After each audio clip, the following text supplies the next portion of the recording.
Hi, my name is Jackson. My dad is an architect and does his work on a computer. So I got interested in computers and how they remember things. Here's some information I learned about how computer memory works. There are two types of computer memory, RAM and ROM. RAM means random access memory and ROM means read-only memory. The data stored in RAM chips gets erased when the computer turns off. The data stored in ROM chips doesn't get erased when the computer turns off. The computer can change data stored in RAM chips. The data stored in ROM chips are basically permanent.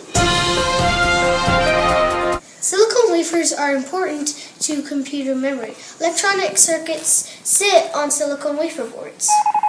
These circuits and boards have made it possible to make computers super small and put them in tiny things like watches, Chromebooks, and phones. Bytes are ways to organize millions of tiny cells in a computer. Bytes are bigger than computer cells, but still small. In most computers, a byte is the unit most computers use to represent a character, such as a letter, number, or symbol. A byte can also hold a string of bits. That need to be used in some larger unit for application purposes. A byte is a unit of measurement of the size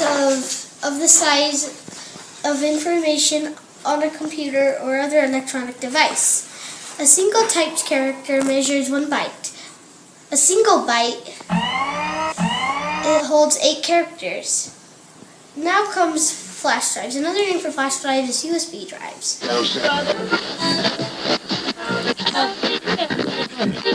You can plug them into the computer and then type a password. Then the data saves in the USB.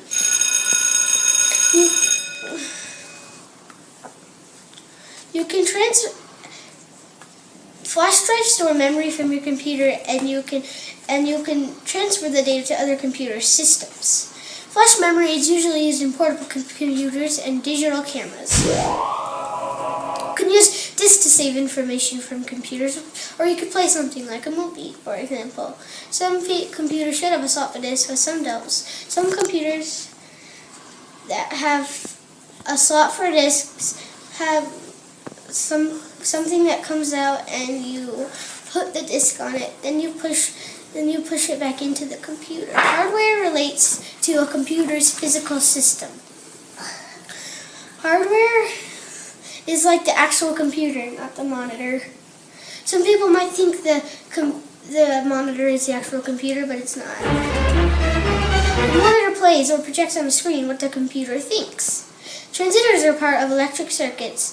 They can turn on and off, representing the ones and zeros in codes. I think 1 means on and 0 means off. Codes are in a pattern of 1 and 0. Most all computers today are digital, meaning they work with codes. The only numbers in codes are 1 and 0. These numbers can form almost any kind of information, like pictures, sounds, and videos. Programs are also encoded in codes. The control unit directs and coordinates operation by following directions stored inside the memory. Now you know some things about computers and their memory.